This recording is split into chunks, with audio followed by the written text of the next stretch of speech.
Rovisham Stapitam Yena Bhutale Swayam Rupa Gadamayam Dadati Swapadantikam Vandeham Shigro Shiyudha Bharakamalam Shigram Vaishnavam Cha Shirupam Sagrajatam Sahagana Raganatam Vidam Tam Sajivam Sadvaitam Sabadudam Pradana Saitam Krishna Chaitanya Deva Shri Radha Krishna Padan Sahagana Lalita Shri Visakam Vitamscha Hey Krishna Karna Sindhu Dinabando Jagatpate Gopesha Gopika Kanta Radha Kanta Namostute Tapta Kanchana Gaurangi Radhe Vrindavaneshwari Prishravana Sutadevi Pranamami Hari Priye Vanchakapa Dhruvyascha Kripa Sindhu Vyagacha Patitam Bhavanebhyo Vaishnavebhyo Namo Namaha Shri Krishna Chaitanya Caritamrta Shadvaita Gadadhar Srivastava Gaura Bhaktivinoda Hare Krishna, Krishna Krishna, Hare Hare, Hare Rama, Rama Rama, Hare Hare. Om Namo Bhagavate Vasudevaya. Om Namo Bhagavate Vasudevaya. Om Namo Bhagavate Vasudevaya. Om Namo Bhagavate Vasudevaya. Om Namo Bhagavate Vasudevaya. Hare Krishna. I'm going to read from the Caitanya Caritamrta.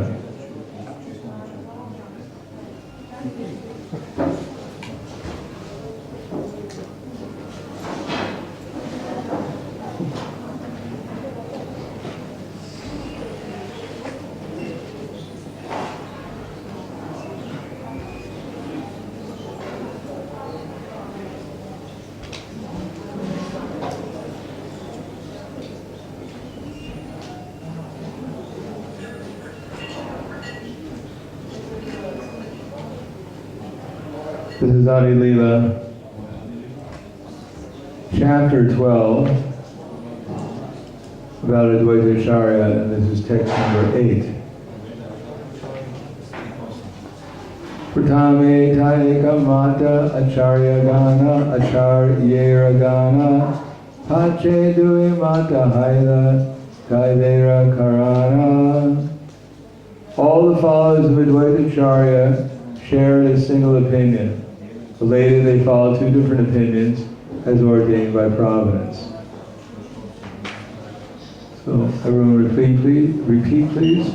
At first. Okay, we'll try that again. At first. Very good. All the followers of Advaita Acharya shared a single opinion. But later, they followed two different opinions as ordained by Providence. So this is Prabhupada's purport. This will tell us what we should do and what we shouldn't do. So it's good to know what we should do, and it's also good to know what we shouldn't do. Because then we'll make sure we do what we're supposed to be doing. So the words Daivera Karna indicate that by dint of providence or by God's will, the followers of Advaita Acharya divide into two parties. Such disagreement among the disciples of one Acharya is also found among the members of the Gaudiya Math. In the beginning, during the presence of Om Vishnupad, Paramahamsa, Paramudrakacharya, Ashtataras, Shata, Shri Srimad Bhakti Siddhanta Saraswati Thakur Prabhupada. It's quite a bit there. All the disciples worked in agreement but just after his disappearance, they disagreed. One party strictly followed the instructions of Bhaktisiddhanta Saraswati Thakur, but another group created their own concoction about executing his desires. Bhaktisiddhanta Saraswati Thakur, at the time of his departure, requested all his disciples to form a governing body and conduct missionary activities cooperatively. Has anyone ever heard that word cooperatively before? Where did we hear the word cooperatively? On your class. What's that? On your class. Well, what did Srila Prabhupada say about cooperation? Yes. Following instructions. But specifically, what did Srila Prabhupada tell Ramakrishna Maharaj?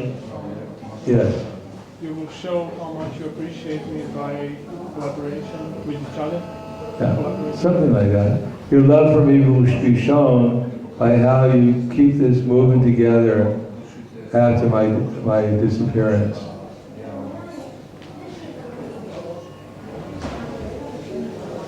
He did not instruct a particular man to become the next acharya. But just after his passing away, his leading secretaries made plans without authority to occupy the post of acharya, and they split into two factions over who the next acharya would be. Consequently, both factions were asara, or useless, because they had no authority, having disobeyed the order of the spiritual master. Despite the spiritual master's order to form a governing body and execute the missionary activities of the Gaudiya Math, the two unauthorized factions began litigation that is still going on after 40 years with no decision. Did they make a decision yet? Or is it still going on? What's that? I'm not sure. Might still be going on. Therefore, we do not belong to any faction, but because the two parties, busy dividing the material assets of the Gaudiya Math institution, stopped the preaching work, we took up the mission of Bhaktisiddhanta Saraswati Thakur and Bhaktivinoda Thakur to preach the cult of Caitanya Mahaprabhu all over the world, under the protection of all the predecessor acharyas, and we find that our humble attempt has been successful. We follow the principles especially explained by Srila Vishwanath Chakravarti Thakur in his commentary on the Bhagavad Gita verse, beginning, Yavasayatmaka Buddhi, Ekeha Kurunandana. According to this instruction of Vishwanath Chakravarti Thakur, it is the duty of a disciple to follow strictly the orders of his spiritual master. The secret of success in spiritual life is the firm faith of the disciple in the orders of his spiritual master. What did we read yesterday? What is the secret of spiritual advancement? Anyone know? Satisfaction of the self-realized spiritual master is the secret of advancement in spiritual life.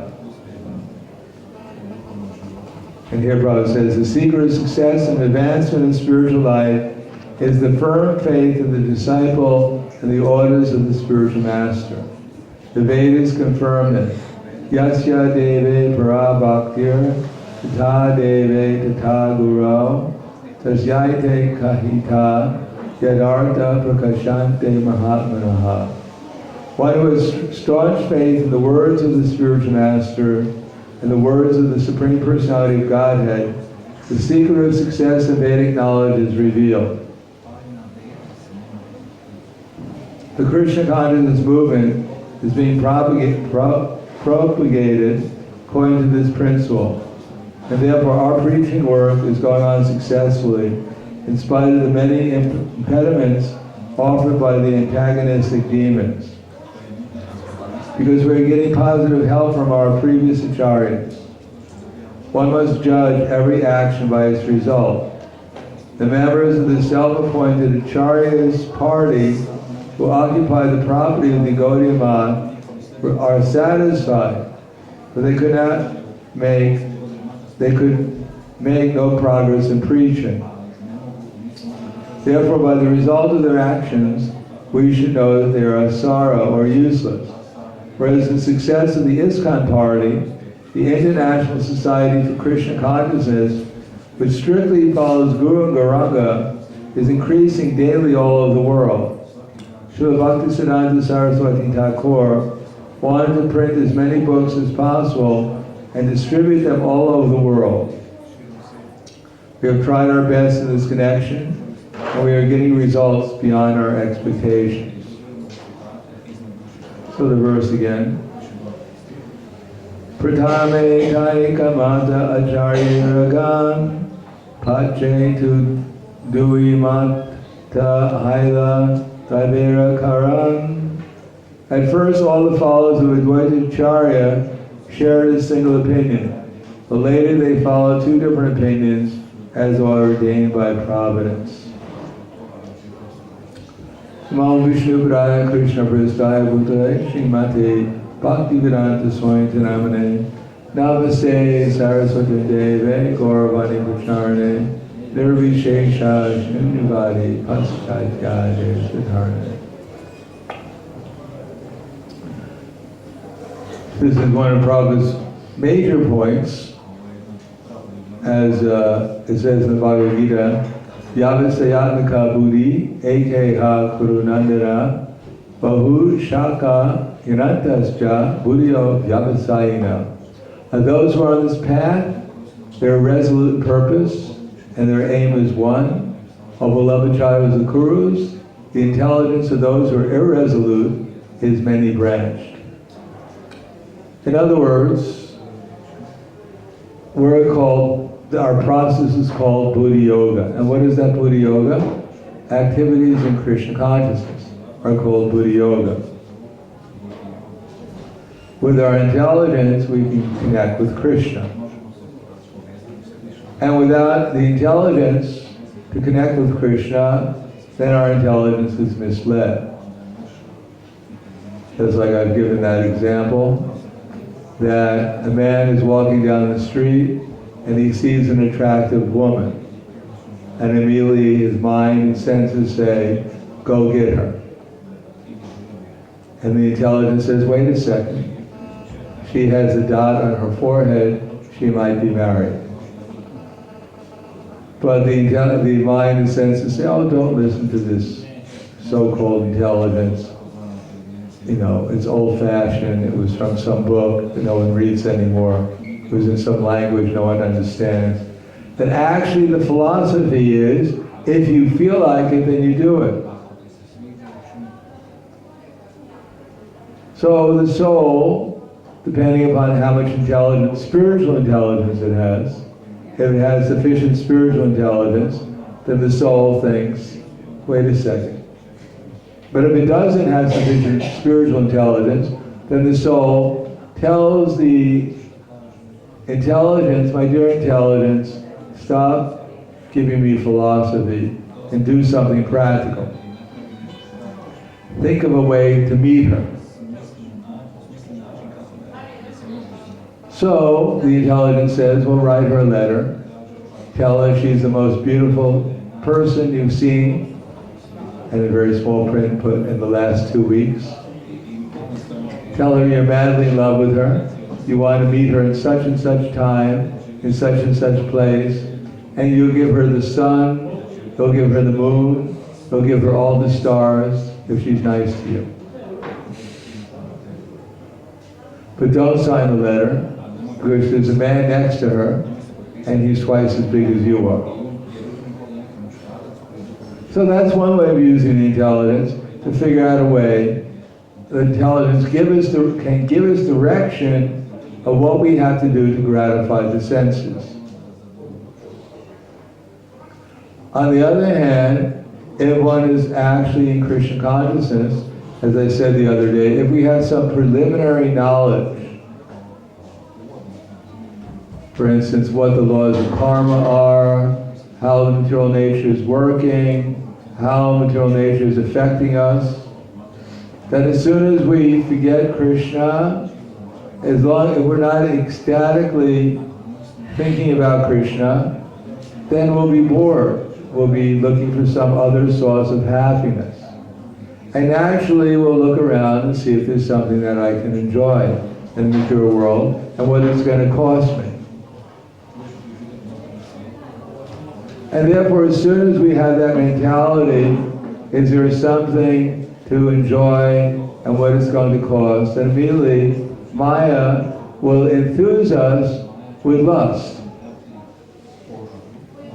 Yes, that's the one, that you'll be happy forever, and it's going to be real romance.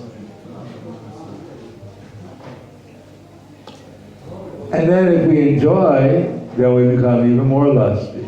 Then we become greedy. It's like eating an ice cream cone. As more you eat, the more anxiety you get that it's disappearing, and you're hoping you can get another one.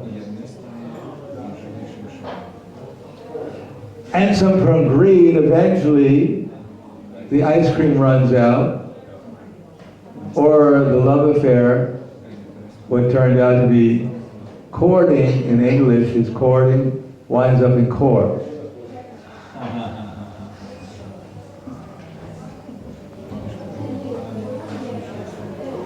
So that's called anger.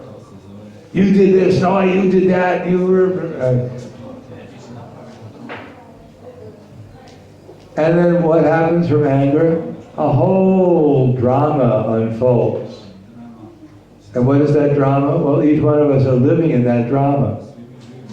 That's called material existence.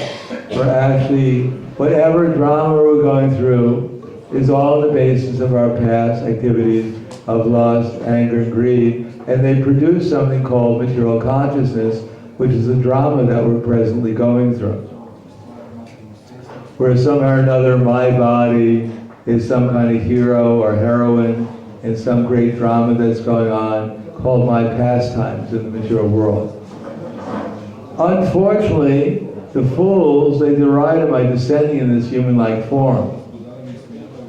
They don't know my transcendental nature and my gradually becoming the supreme controller of all that be. And therefore their hopes for liberation, their fruitive activities, and their culture of knowledge will all be defeated. On the other hand, if we use our intelligence, then the intelligence tells us, spiritual intelligence, that that's a nice man, that's a nice woman. Why don't you go up to them and tell them a Bhagavad Gita? Tell them how nice they are, how they're attractive they are, and then try to engage them in Krishna's service. So that's called spiritual intelligence. That I'm actually Krishna's servant, and as I said yesterday, Caitanya Caritamrta said the same thing as Lord Krishna said. It was no real difference. It's not that 5,000 years later or 4,500 years later, Krishna changed his mind. After saying, give up everything and surrender, then what are you supposed to do? After surrender, what is the next activity? Then Krishna says, Yagidam paramam guyam mad bhakteshva vidashuti bhakti mai param gritva mame vaishat in samshaya. After surrender, there are actually activities, and then Krishna says, in this world, there's no one more dear to me than one who preaches this message to my devotees. And nor in the future shall anyone be more dear than them. In other words, anyone who's taking part in the missionary activities of the Krishna consciousness movement becomes very dear to Krishna. And Caitanya Caritamrta, not only he repeated the same message, but he himself created the Sankirtan movement. It wasn't just words, but he formed a movement based upon the practical objective of how to give people the opportunity to hear about Krishna. And he himself personally went around and told people about Krishna. He just didn't say everyone should talk about Krishna, but he actually showed, he preached to the Mayavadis, to Prahladananda Saraswati, he preached to Sarvabhauma Bhattacharya, and he made them into devotees. He preached to the animals and got them to chant. He preached to the Tattvavadis. He preached to the Buddhists. He preached to all kinds of people and got them to hear about Krishna. Of course, at first, for the general mass of people, he got them to chant Hare Krishna and take prasadam. And for those who were a little bit more scholastic, he gave them philosophy, like Sarvabhauma Bhattacharya and Prahladananda Saraswati. And others he gave philosophy, like to the Tattvavadis, the Madhvacharyas. Others, more intimate, then he talked about Radha and Krishna's pastimes. So Lord Chaitanya Mahaprabhu was not the same philosophy whoever he met. It was exactly according to the audience and the time and the place.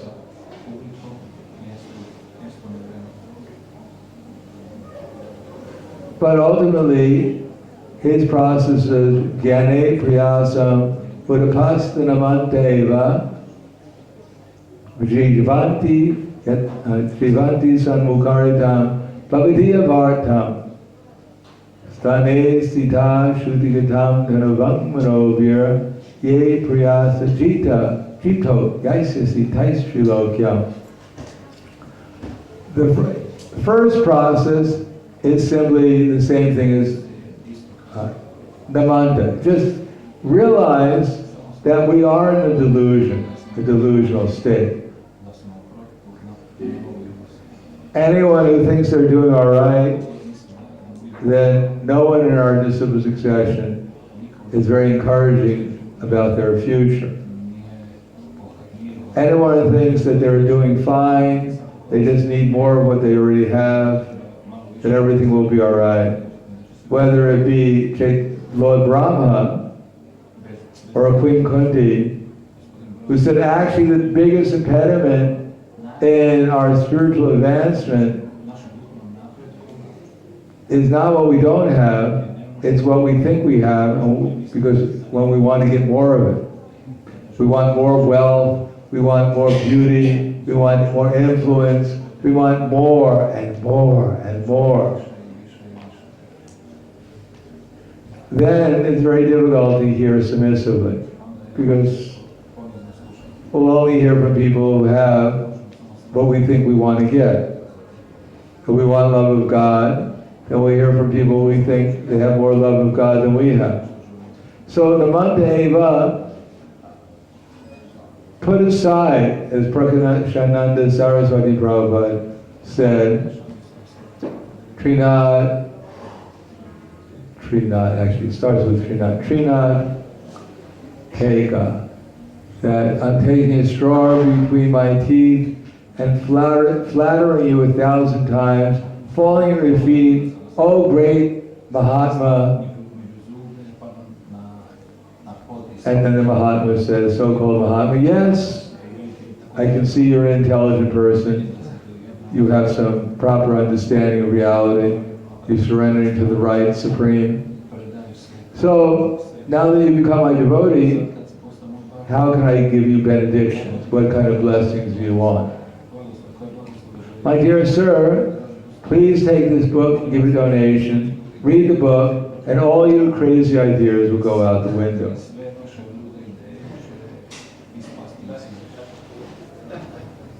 So this Namanta Eva becomes submissive, but to what? Jivanti Jnane Priyasa Udapasta Namante. Put aside what we think is reality. Now our common experience is under the modes of material nature. So at least we should understand that we become affected by the material energy, and therefore we don't understand things properly. Now we may have so many ideas, but we just should not take them so seriously. We should understand that we've been put into a virtual reality, and this is the experience we're having. Now there's another reality that we've given an opportunity to experience also, if we want to make progress. So we have to put aside this so-called reality. We can't completely put it aside, but the best we can, and then try to hear. Become submissive. But to who? Jivanti sanmukaritam bhavadiya bharatam. Become submissive to those who know more about Krishna consciousness than we are, and who want to eventually what? Sthaine stita. While remaining in any material circumstances, sthaine stita shruti gatam. Listen. So that's what we want people to simply come. To listen. They can hear the holy name, they can hear something of philosophy. Prabhupada wanted to make so many arrangements so that people can simply hear. Why? Because if we hear, we get some spiritual intelligence. And if we get some spiritual intelligence, then gradually we'll get the spiritual strength to actually utilize our body, mind, and words in Krishna's service. And if we do that, then the result is that Krishna will reciprocate with us. That is inevitable, that Krishna will reveal himself to us. So simply we're trying to get people at the beginning simply to come and hear. Now, Srila Bhaktisiddhanta Saraswati Prabhupada wanted to form a GBC body. So of course, one may wonder, well, why GBC? What's the difference between an Acharya and the GBC? Well, first of all, the difference is that that's what our Acharyas wanted. And why do they want it? For one reason is that it's not expected in the next 10,000 years, in every generation there'll be many, many Mahabhagavats, that the whole world will be filled with Mahabhagavats who are on the same level as Srila Prabhupada, who understand everything clearly. After all, how many of us have been born in Vaishnava families? Anyone here born in a Vaishnava family and raised from the beginning of life as a devotee? What's that? You were raised from the beginning. Yes. So, are you a perfect devotee? So it takes some training. In other words, that's ideal to be born in a family of devotees and throughout one's life cultivate Krishna consciousness. But still, there's a perfection that we're aiming at, and it doesn't come so easily. And what to speak when you have a worldwide movement with so many different cultures and personalities and so many different races and religious backgrounds of people who are there. So how is it possible that all over the world, all of a sudden, there's going to be all Mahabhagavats? But there must be a process becoming a Mahabhagavat. And what is the process? Hearing about Krishna. As I said before, at the beginning we get some knowledge. Anyone who's in the Hare Krishna movement for a few years, or a few months, or sometimes even a few days, they know so many things. They know they're not their body, they know about karma, how Krishna is God, they may even know that the source of the creation is Mahavishnu lying down the ocean, causal ocean. So many things they know. So does that mean that everything's perfect now? Well, the next thing they do is have to understand some perspective, as Bhaktivedanta Balaji Maharaj was saying in the class today. You know, Mahavishnu is lying down the causal ocean, and he's breathing out universes. or as I heard, I wasn't here for the class, but Rahini Sudabru was saying that he mentioned in one class how Tama Krishna Maharaj was speaking to Srila Prabhupada one time. Tama Krishna Maharaj at that time, he was the temple commander in the Los Angeles temple, it was La Cienega Boulevard. And Srila Prabhupada said that in the spiritual world there's a planet called Goloka Vrindavan. And it's so big that all the Vaikuntha planets could fit into Goloka Vrindavan. And each Vaikuntha planet is bigger than all the material universes put together. But sometimes in a little part of the spiritual sky, there's a little tiny cloud that forms. And in that cloud, Mahavishnu enters and lies down on the ocean of causal ocean. And from his body, he breathes out unlimited universes, more universes than there are grains of sand on the beach. That's quite a lot. And in each universe, he enters as Garbhodaka Shai Vishnu, in all those trillions and trillions of universes. And there he lies down as Garbhodaka Shai Vishnu. And in the smallest of all those universes, he lies down, and from his navel comes a four-headed person named Lord Brahma. And Lord Brahma, he manifests in the stem of that lotus that he's born from, unlimited planets that float like specks of dust in the air. And in one of those planets, it's called the Earth planet. And on that Earth planet, there are so many continents. And in those continents, there's one country called America. And in America, there's so many different states. One of them is called California. And in California, there are so many cities. One of them is called Los Angeles. And in Los Angeles, there are so many streets, and then one of them is called La Cienega Boulevard. And in La Cienega Boulevard, there are so many houses, and one of them is called the Hare Krishna Temple. And the Hare Krishna Temple, there's one temple commander, and he's thinking he's controlling everything. So that's called perspective. So we have to gain this perspective, otherwise the knowledge can be taken quite superficially. Now what's the purpose of gaining perspective?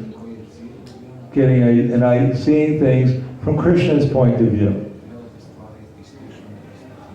The idea of seeing things from Krishna's point of view, to inspire us to now I'm Krishna's tiny servant, now I should utilize my energies in the service of Krishna.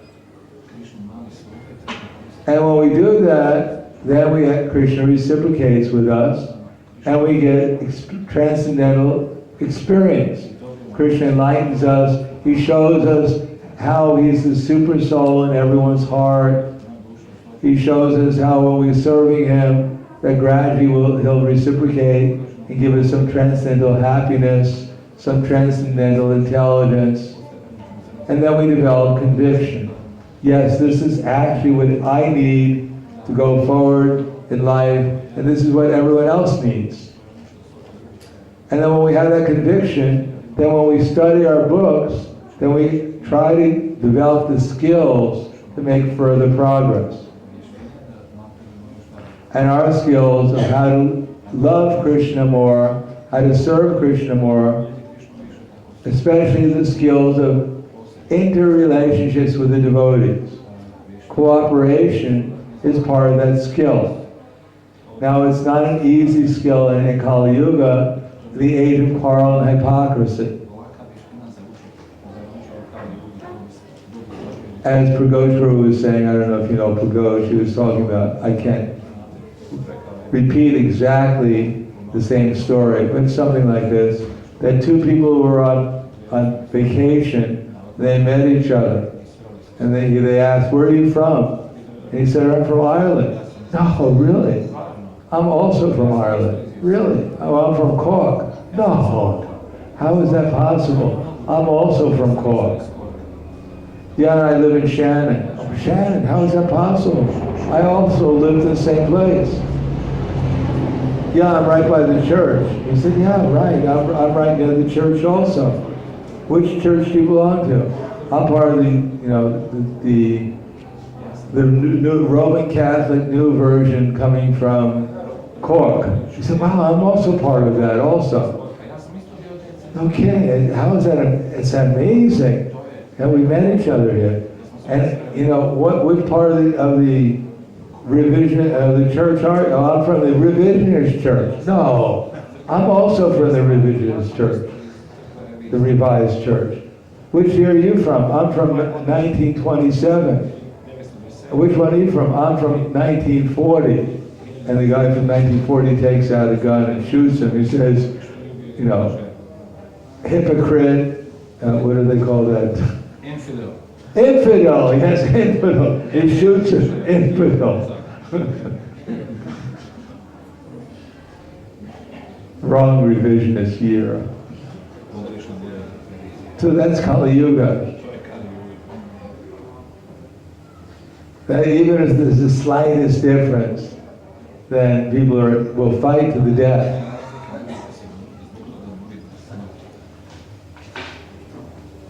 So this cooperation is a sign of developing skill.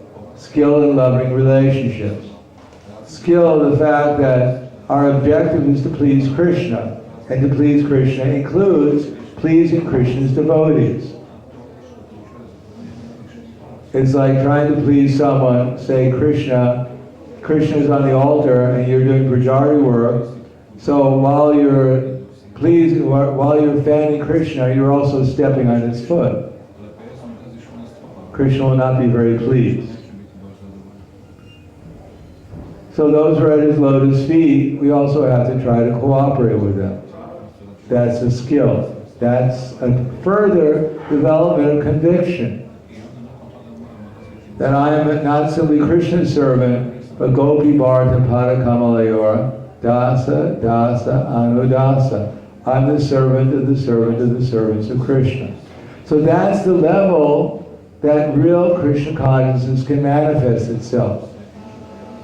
Brahma Bhuta Prasanatma, Vishoshiti Nikamshati, Samak Sarveshu Bhuteshu, Mad Bhaktim Lavate Param. When we give up our hankering and our lamentations, when we stop looking at everyone as a possible object of either gain or loss for my senses and my mind, my feelings, then we can actually start seeing everyone as Krishna's servant. And if we see everyone as Krishna's servant, then we can start the process of loving exchanges with them.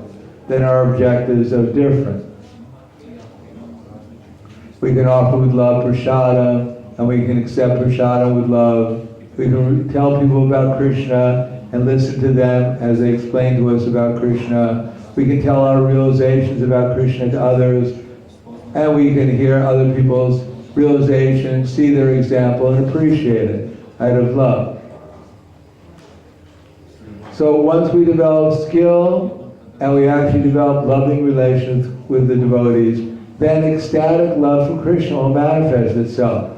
Krishna says, for one who sees me everywhere and sees everything in me, I am never lost to him, nor is he ever lost to me. So the neophyte devotee, they see Krishna only in the temple, which is very nice.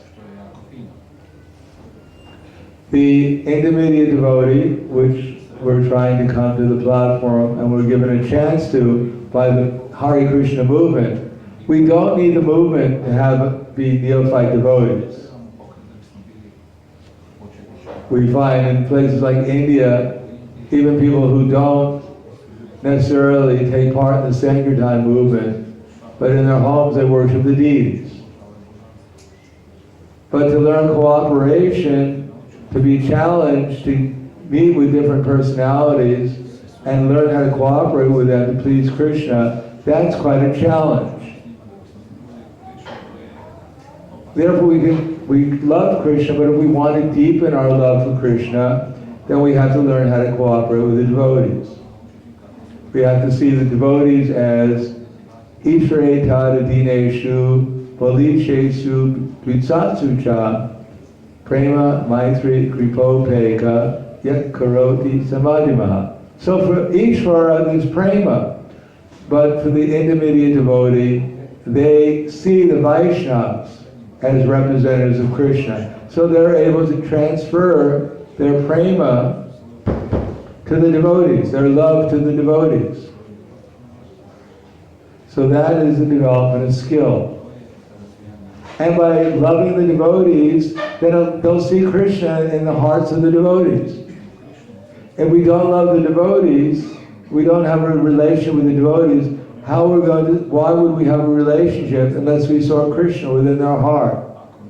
Unless we saw them in relation to Krishna and appreciated how their potential leads to please Krishna,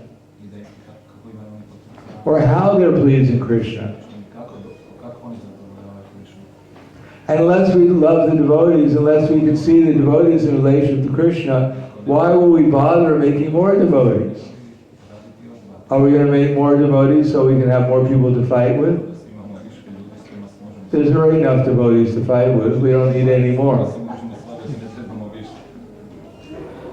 No, we make devotees because actually Krishna's, as we were reading today or hearing today from Bhakti Baba Maharaj, that it's Krishna's desire that, because he's unlimited, he wants to have unlimited relationships with everyone. So to please Krishna means to take part in helping the devotees become Krishna conscious, serving the devotees to help their development of Krishna consciousness.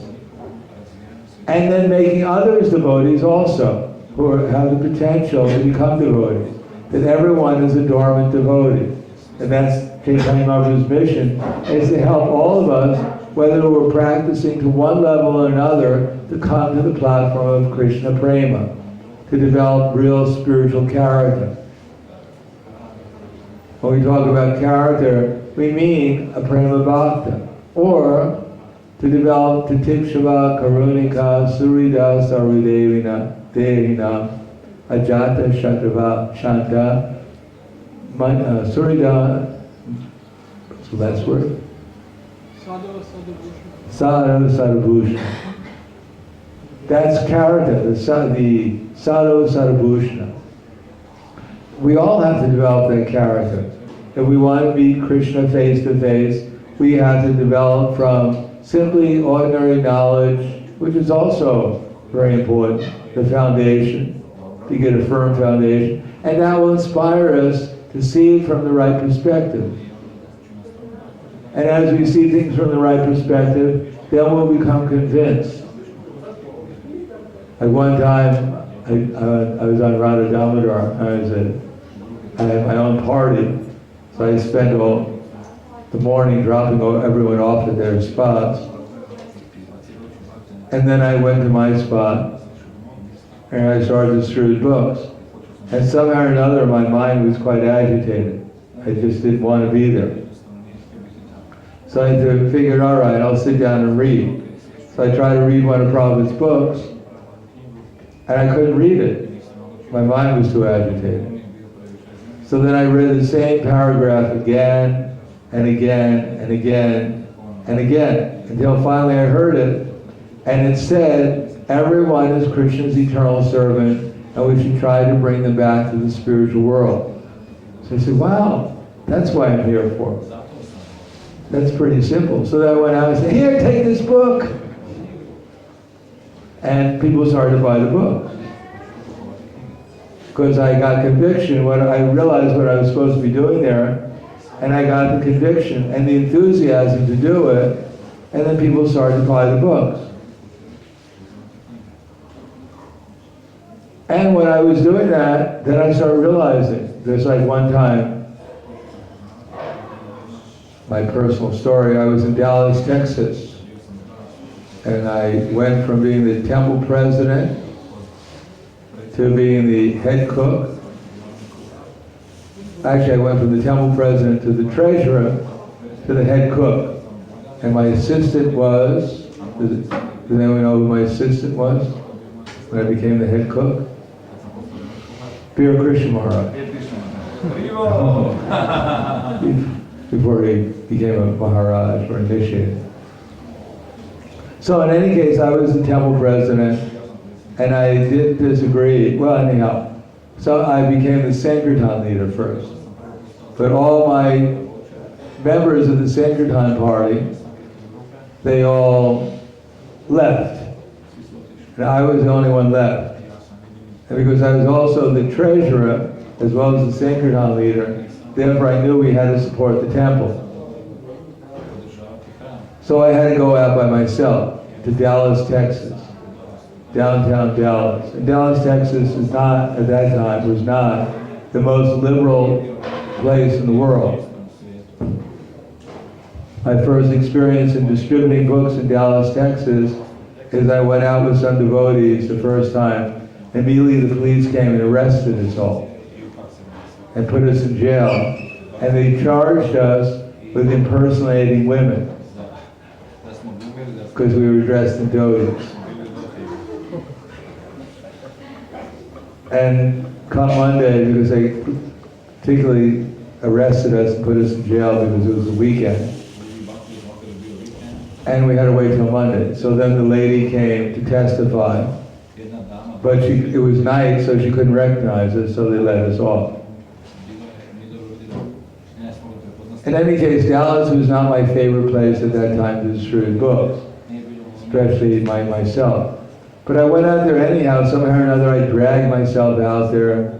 I knew I had to do it. It was my duty. And when I got out there, at least that time, everyone looked like they came from Vaikuntha.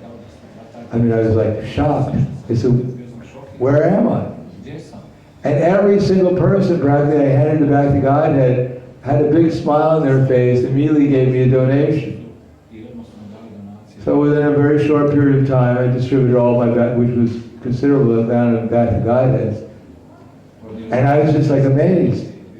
I thought this was downtown Dallas, but it's actually Vaikuntha. And then as soon as I distributed all my back to Godheads, suddenly the whole atmosphere changed. I was back downtown Dallas, but I thought it was downtown Dallas. So after that, I realized I don't know where I am. Wherever I am is just my imagination, where I think I am. Actually, Vaikuntha was really where we are, but it depends on our consciousness. And Krishna just, for a little time, showed me that. So we need conviction, and that conviction is based upon experience. At least a little experience, a little higher taste, a little, then we know that there's something to achieve, something higher to strive for. And then after that, then we'll have to develop the skills in order to achieve that. The loving exchanges with Krishna, with Krishna's devotees, with ordinary people, bring them to make our life, to help the devotees, assist them, become Krishna conscious, and together work also to help the innocent. To make them into devotees, to bring them into Krishna's family. And then train them also to higher and higher stages. So eventually they get knowledge, they get perspective, they get conviction, they get transcendental skills, expertise in pure devotional service, and they develop a saintly character. And they go out and make more devotees. So in that way Caitanya Mahaprabhu's movement expands, and Caitanya Mahaprabhu and his Panchatattva, they dance in ecstasy, because the storehouse of love of God has been broken up, open, and the devotees are distributing the fruits to everyone. Then the whole world can become Vaikuntha. So, the idea is that everyone has to have the same idea, that to serve the acharyas and their mission is more important than serving our individual conceptions, desires, whatever, that the spirit of cooperation has to be there. Otherwise, the tendency is to always have some kind of division. That's Kali Yuga, that's material nature. When I joined the movement, to be prestigious, you had to be a temple president. Actually, the first thing was you had to become initiated. And Srila Prabhupada was quite liberal in initiation, so many devotees got initiated. But then the real thing was, you had to become a Brahmin. If you were a Brahmin, then you had, you were elevated. Otherwise, you were just, an ordinary initiated devotee. And then after you became a Brahmin, then you had to have your own temple. Then you were actually elevated.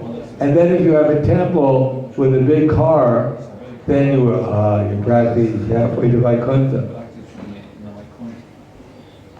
And then the next step was become a sannyasi, at least for the men. And then if you became a sannyasi, then actually at that time BBC wasn't so important. But it was some importance. Then there was another ornament to put on. They become a BBC. So now I practically have everything. So what's the next thing? Shakta avatar. Shakta Vesh avatar.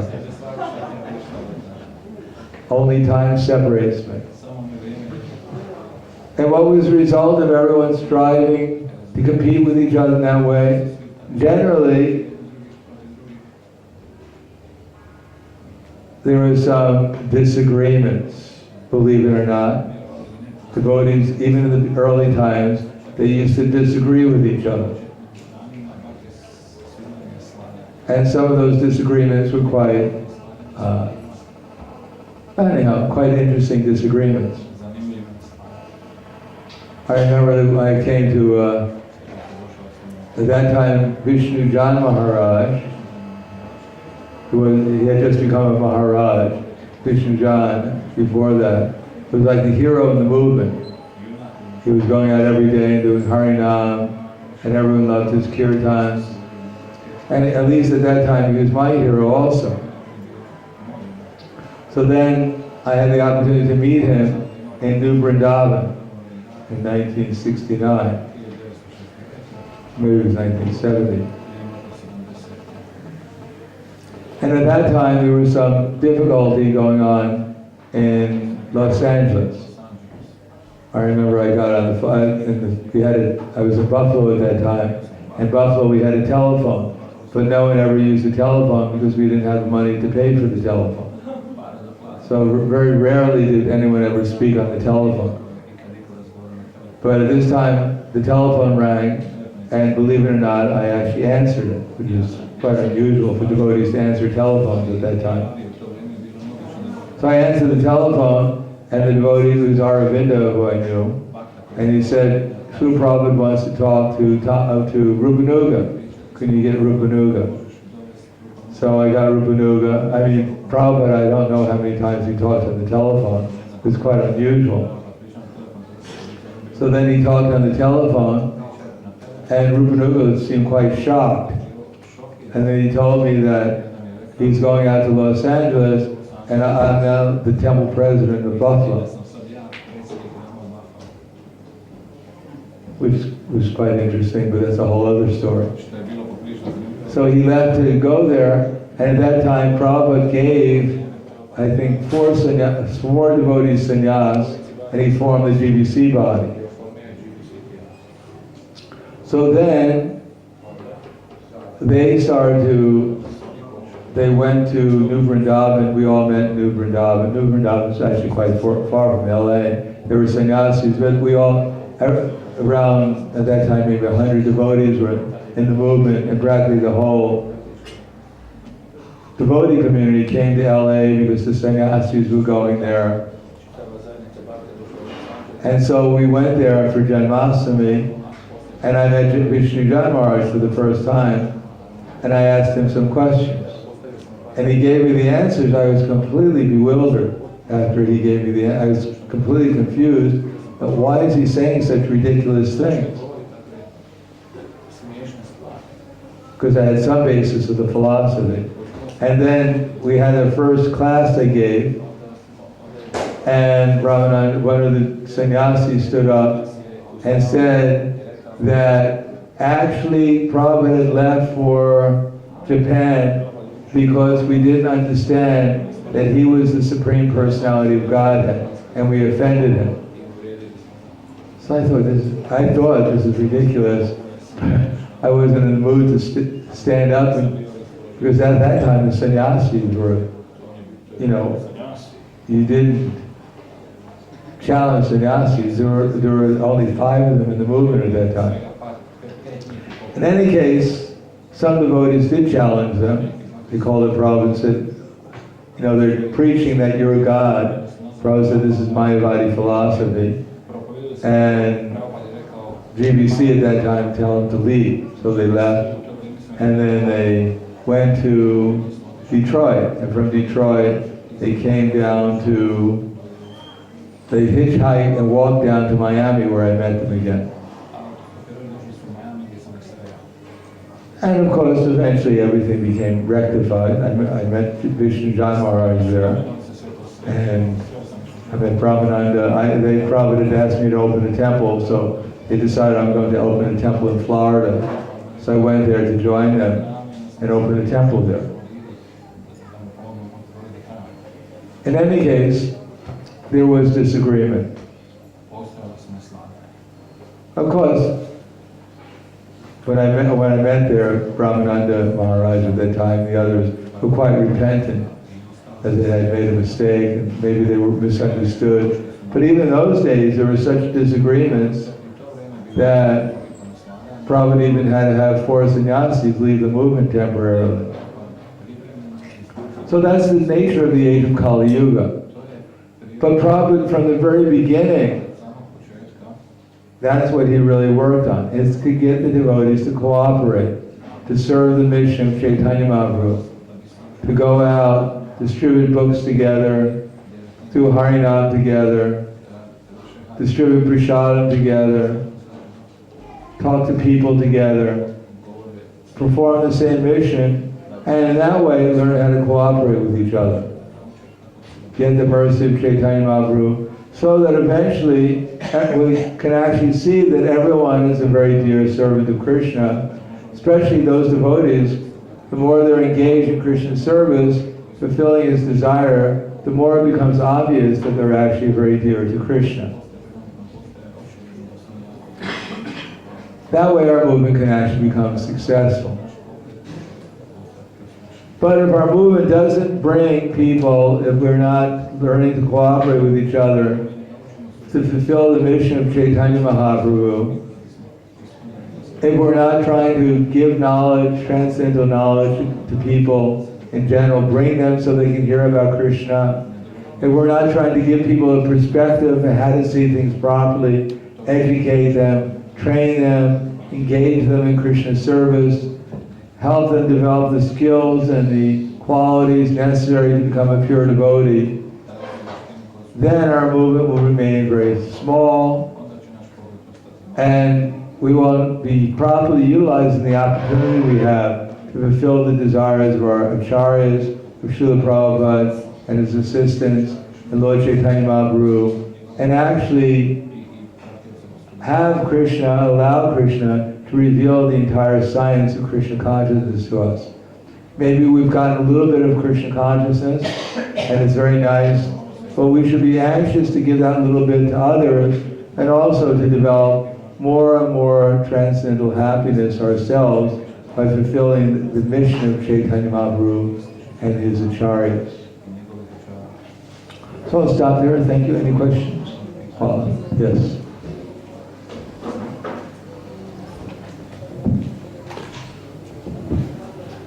How can we see devotees in ISKCON as dear servants of Krishna when they do some really abominable things? Yeah. Kako možemo vidjeti neke ISKCON bakteri kao rade Krišni, ako rade neke jako gledanje stvari? Well, first of all, we should understand that Krishna is everyone is very dear to Krishna by nature. That's why Krishna has come as the super soul and is trying to bring them to Krishna consciousness. So if one has gotten some experience in Krishna consciousness, and he did something abominable, of course we know the verse, Apichet Sudaracharo Bhajante Mam Ananyava, that even if he does something which is not considered to be proper, but if he keeps on engaging in devotional service, it's to be understood that that's not what Krishna is looking for. He's looking for the fact that the person is repented and is engaged in devotional service again. So due to the influence of material nature, first of all, someone may fall down and we may think, well, this person's fallen, he's a rascal. But that's considering we are actually so elevated, so pure, so realized, that we can afford to do something that our great devotees don't do, to criticize people because they had some difficulty, as if we have no difficulty. Our minds are always purely absorbed in the mellows of love of God. And even for a moment the mind deviates, immediately it comes back. Even in dreams we don't think of anything else but pure love for Krishna. So when we get to that platform, yes, we can criticize others. But until we get to that platform, we should be a little reluctant to criticize someone because they've displayed something which is not approved. Yes? My question was more in a social, judicial light, because sometimes some devotees do some really bad things, and then they are banned from, and then they are accepted in some other place, and then some devotees do little bad things, and then they get great social reaction in our society. Yeah, that requires some. Prabhupada said, if our society is going to be successful, when Giriraj Maharaj in Prabhupada's last final pastimes asked Prabhupada, how can we keep this movement together? And Giriraj Maharaj said, maybe by chanting Hare Krishna. Prabhupada asked Giriraj Maharaj, how are we going to keep our society together after I leave? And Giriraj Maharaj said, maybe by chanting Hare Krishna, etc., etc. Prabhupada said, no, organization and intelligence. So we have to have some kind of organization, which appropriately, according to Guru Sadhana Shastra, according to Prabhupada's example and instructions, how to deal with different circumstances. We have to become instruments for the authority, for the acharyas. And if we're not deeply absorbed in service to the acharyas, then we'll be acting according to our material emotions. And everyone has different material emotions and experiences. Therefore, there'll be great variety in how we deal with people, especially devotees who are having some difficulty.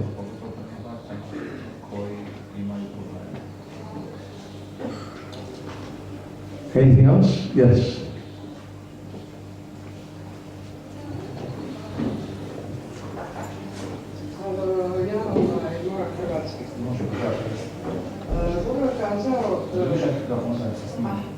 Guru je kazao da bi mi trebali gledati stvari iz Krišnine perspektive, pokušati gledati stvari. A mene to sad zanima kako da mi to napravimo, da se ne identificiramo s Krišnom i onda pomislimo da smo i sami Bog, što se dešava od najava.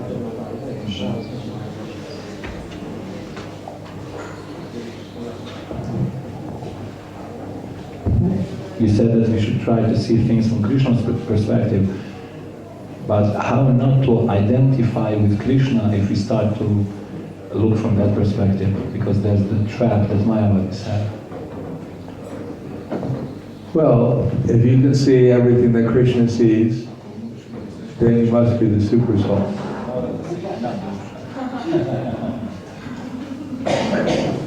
I mean, we can understand a little bit about Krishna's perspective, but it's very unlikely we're going to be able to see out through everyone's heart.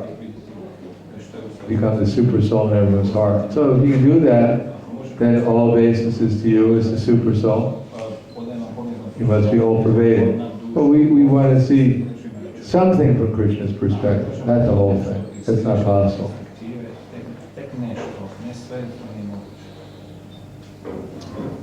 Krishna tells us how to see from his perspective in the Bhagavad Gita. Vidya Vinaya Sampane Brahmanika Vihastani Shuni Chaiva Svapakecha Pandita Samadarshana.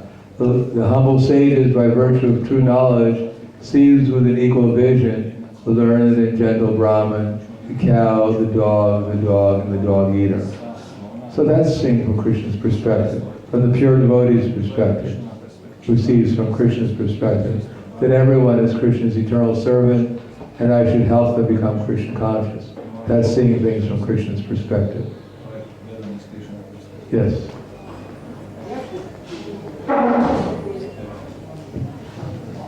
Ali da li mi trebamo gledati recimo i obične ljude oko nas koje smo nazivali karmin, roditelji, šta znam, mislim baš kao sluge i to meni baš nije jasno. Jer je pričnik bio ono prije kakav je i sad meni nije jasno da li baš ono svakog moram gledati ko poligoga ili ne.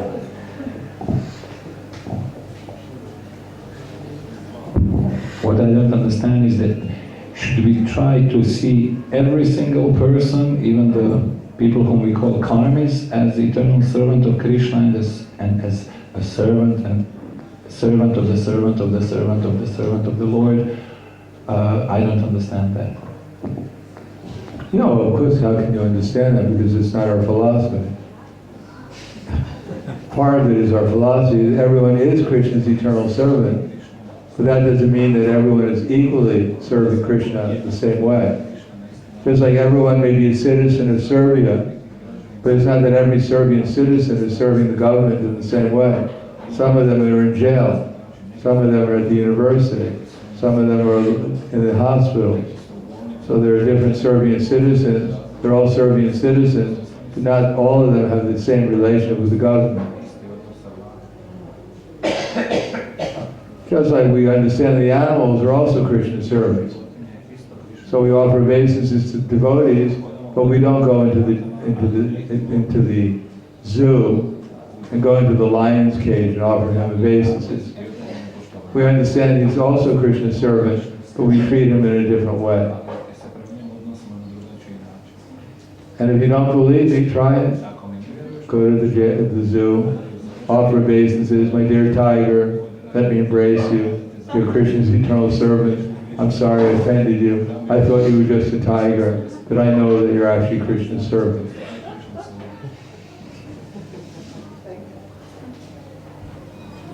Anything else? Yeah, I have one question, Maharaj. One of your points was also if we want to come from Kanishta platform to Madhyama, we need to develop some skills. As I understand it, it's a matter of purification, of our purification. Or did you mean by these skills, I don't know, something mundane, like, I don't know, you have some books where they teach you non-violent communication or something like that? No, this is transcendental knowledge and discrimination. These skills are given by Krishna from within the heart on the basis of our Tesham, Santam, Yuktanam, Pajantam, Priti Purvakam, Dadami Buddhi Yogam Tam, Yena Mam Upayanti Te. To those who are constantly devoted to serving me with love, then I give them the intelligence by which they can come to me. So Krishna gives the intelligence, not only we can bring ourselves back to Krishna, but how to bring others back to Krishna too. So if you want to see what those skills are, just read some of Prabhupada's conversations and his activities, how he attracted people to Krishna, or tried to. Those are the transcendental skills. Yes.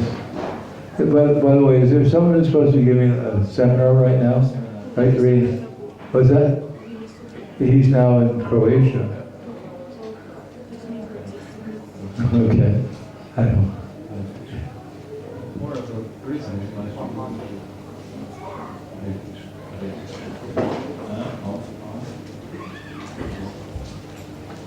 go better. You have a question? Because there are transcendental skills. So should we then also just ignore some material skills? There are transcendental skills. Does that mean that we should just ignore some material skills like learning